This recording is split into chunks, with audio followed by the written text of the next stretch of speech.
Right now, before you do anything else, I want you to hold up one of your hands and look at it carefully. Not a quick glance, a real look. Because in the next few minutes, I'm going to show you something that most people over 60 have never been told. Something that cardiologists use every single day but rarely explain to their patients. Your fingernails are quietly recording what your heart and your blood vessels are doing. They have been doing it your entire life. And if you know exactly what to look for, they can warn you about a cardiovascular crisis before it ever happens. I'm Dr. Dan Carter, and a significant part of my work has been focused on preventative cardiovascular care for adults over 60. Over the years, I have seen something again and again in clinic that genuinely bothers me. People come in after a heart attack or a stroke, and when I examine them closely, the warning signs were already there, on their nails, sometimes for months or even years before the event. Nobody had noticed. Nobody had told them what to look for. That ends today. Stay with me until the very end, because the last sign I cover is the one most people are completely shocked by. Before we go any further, I want you to do something in the comments right now. Type your age and tell me whether anyone in your family has ever had a heart attack or a stroke. Your answer is going to determine how urgently you need to take everything we are about to cover. And if this kind of content is helpful to you, please hit the like button because it genuinely helps me reach more people who need this information. To understand why your nails carry this information, you need to understand a little bit of biology. Your nails grow from a structure called the nail matrix, which sits just beneath the base of each nail. Those cells in the matrix are in direct, constant contact with your bloodstream. They are nourished by the tiniest blood vessels in your entire body, the capillaries that run beneath your nail bed. And because those vessels are so incredibly small, they are among the very first structures to show stress when your cardiovascular system starts to struggle. Think of your nails as a live monitor that your body has been running quietly every single day. After 60, the reason this matters even more is that the body's ability to compensate for early cardiovascular problems gets much narrower. In your 30s, your heart can quietly work around dysfunction for years, and nothing visible happens. But after 60, those reserves are thinner. The warning signals start to appear earlier, and your nails are often where they appear first. The problem is that a typical 15-minute doctor's appointment cannot cover everything, and nail examination rarely makes the priority list unless something is visually alarming. So the information exists in medical research. It just never makes it to the person sitting at home who actually needs it. That gap is exactly what I want to close for you today. Sign 1. Terry's nails. This is not a term most people have ever heard, but once you know it, you will look at every pair of hands differently. Terry's nails happen when the entire surface of the nail turns an opaque whitish or very pale color, almost like frosted glass, with one key feature at the very tip. There is a narrow strip of pink or reddish color at the far edge of the nail, usually just a few millimeters wide. That strip at the tip is the defining marker that separates Terry's nails from ordinary pale nails. Now, here is why this matters for your heart. Research published in Cardiovascular Medicine has identified Terry's nails as significantly associated with coronary artery disease, heart failure, and diabetes. One study found that people with Terry's nails had an odds ratio of over 6 for coronary artery disease compared to people without them. That is not a minor statistical footnote. It is a major signal. And all of the conditions linked to Terry's nails share one thing in common. They develop slowly and silently over years before anything dramatic happens. A patient I will call Arthur came in to see me when he was 71. He had no dramatic complaints. He felt reasonably well, but had been a little more tired than usual, which he naturally blamed on age. During the exam, I noticed his nails looked unusually pale with that characteristic reddish strip at the tip. I asked him some careful questions, ordered an echocardiogram, and the result revealed early-stage heart failure that had been developing for close to 2 years without any obvious symptoms. Arthur is doing very well today. He got the right treatment at the right time. His nails were the doorway that opened that conversation. Sign 2. Lindsay's nails.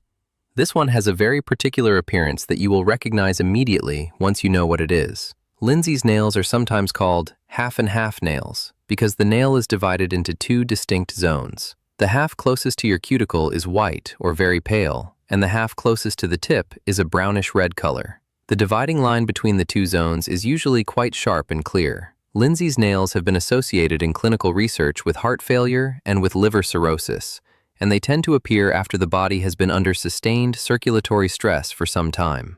The reason I include both Terry's nails and Lindsay's nails early in this conversation is that they are both disorders of nail bed color that reflect how well blood is actually reaching and nourishing the smallest tissues in your body. When circulation to the fingertips is compromised over a sustained period, the nail bed loses its normal pinkish color and begins showing these altered patterns instead. Both signs are visible in ordinary daylight without any special equipment. If you hold your hand under good natural light right now and look carefully at each nail, you can check for both of these signs in less than 30 seconds. Do it now while the descriptions are fresh in your mind. Sign 3. Mearkey's lines. These are multiple horizontal white lines that run across the nail, parallel to the lunula, which is the small crescent shape at the base of your nail. Mearkey's lines do not feel raised when you run your finger over them. You can see them clearly, but you cannot feel them with your fingertip. This is one detail that helps distinguish them from other types of nail ridges. They are a visual signal, not a textural one. What makes Mearkey's lines particularly significant is the research behind them. A study examining the relationship between nail findings and cardiovascular disease found that Mearkey's lines were a statistically significant predictor of heart failure, with an odds ratio approaching 6. That means the presence of these lines in a patient made heart failure substantially more likely. The underlying reason is that Mearkey's lines reflect low albumin levels in the blood, a marker of the body being under prolonged nutritional and circulatory stress. When the heart is struggling to circulate blood efficiently, the rest of the body starts to feel it. A patient named Evelyn came to see me at 68. She was active, she was not overweight, and she genuinely felt fine. During the visit, she mentioned almost as an aside that she had noticed some horizontal lines on her nails over the past few months. She figured it was probably nothing. I looked carefully and recognized Mearkey's lines across several fingers. I ordered a cardiovascular workup and found early heart failure that was entirely manageable at that stage. The lines had been appearing for months. They were her body's way of asking for help. Sign 4. Bow's lines. This one tells a very different story from the others. Where most nail signs build up gradually and reflect chronic conditions, Bow's lines appear after a specific event. They are horizontal grooves or depressions that run across the nail plate. They appear because when the body undergoes a significant physiological shock, whether a heart attack, cardiac surgery, a severe infection, or any other major health crisis, the nail matrix briefly stops producing new nail tissue. When growth resumes, the pause leaves a groove behind in the nail.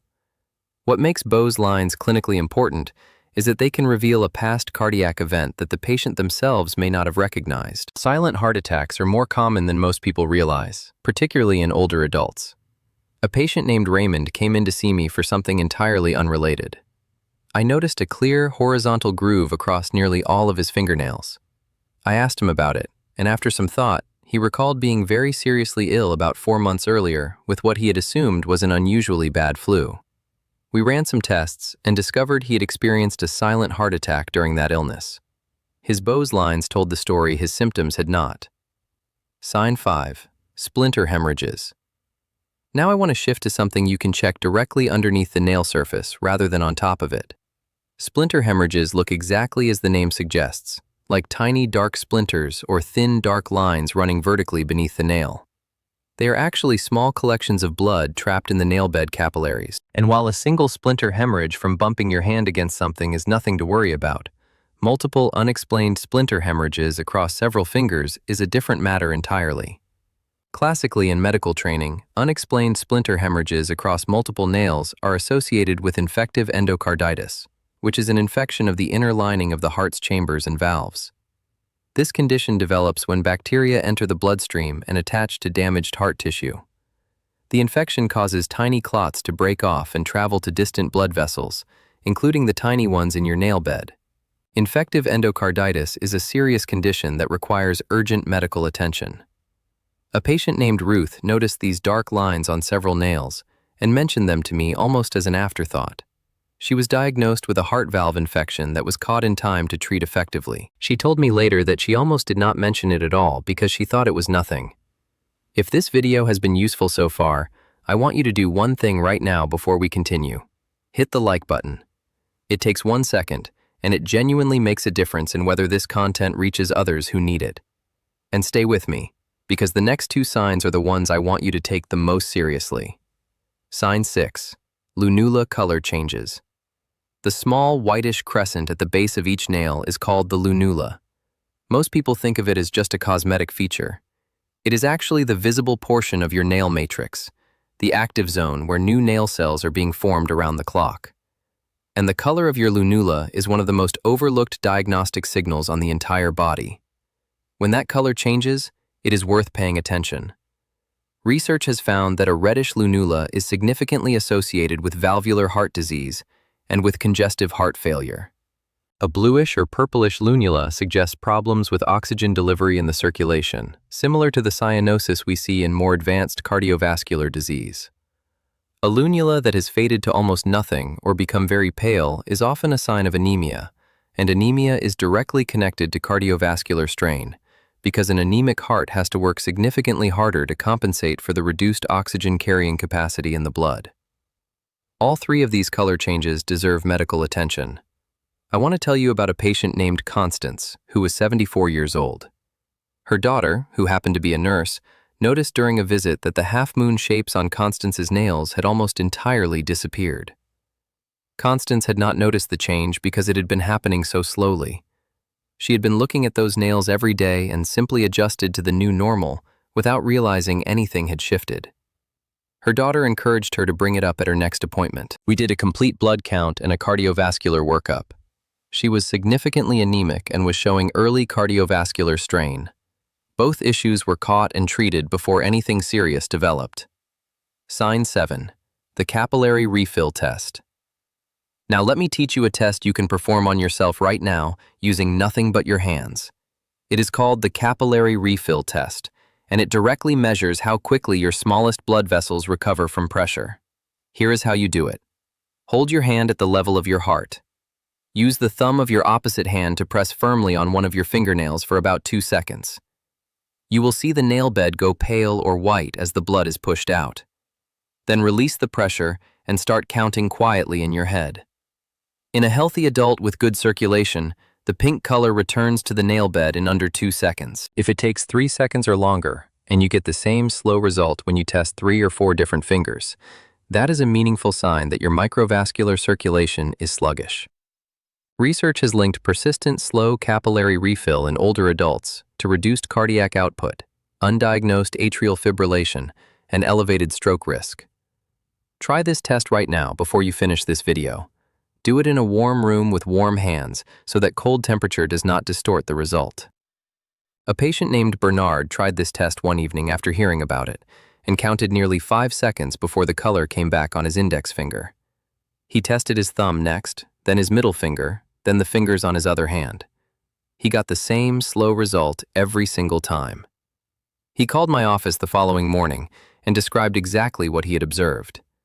A full workup revealed undiagnosed atrial fibrillation, which is one of the most common and dangerous causes of stroke in adults over 60. He was placed on appropriate treatment, and according to everything we know from current cardiology literature, that call very likely prevented a major stroke within the following year. Bernard had absolutely no other symptoms at the time. Now, let me give you a practical framework for what to do with all of this. I want you to start today, not next week, not at your next appointment. Take both hands to a window in good, natural daylight.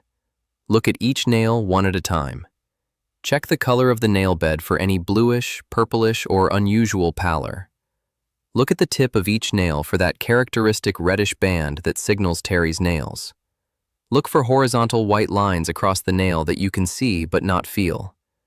Check for any deep horizontal grooves that might be Bow's lines. Look for tiny dark lines beneath the nail surface that appear without any trauma. Examine the base of each nail for the lunula and notice its color and size. Then do the capillary refill test on at least 3 fingers and count the seconds honestly. Write down what you find. This step matters more than most people realize because these changes are slow and gradual, and human memory is notoriously unreliable over months and years. A photograph of your hands taken today in natural light gives you something concrete and honest to compare against 6 months from now. If you see one of these signs, mention it at your next routine appointment. If you see 2 or more of these signs together, do not wait for your annual checkup. Call your doctor's office this week. Describe what you observed and ask whether you need to be evaluated sooner. One more thing before I close. Please do not use any of this to diagnose yourself. What these signs do is give you a reason to have a specific and informed conversation with your doctor. The full clinical picture, your history, your medications, your other symptoms, is what produces an accurate diagnosis. Your job is not to diagnose. Your job is to notice, to document, and to speak up. That is the part most people never do, and it is the part that makes all the difference. Your nails have been sitting at the end of your fingers your entire life. They have been taking notes every single day about how your blood is moving, how your heart is working, and what your smallest blood vessels are doing. The only thing that was missing was someone telling you how to read what they were recording. You now have that. Use it. Share this video with someone you love, because the next person who watches this might be the person who spots something on their own hands tonight and makes a call that saves their life. I'm Dr. Dan Carter. Take care of yourselves. I will see you in the next one.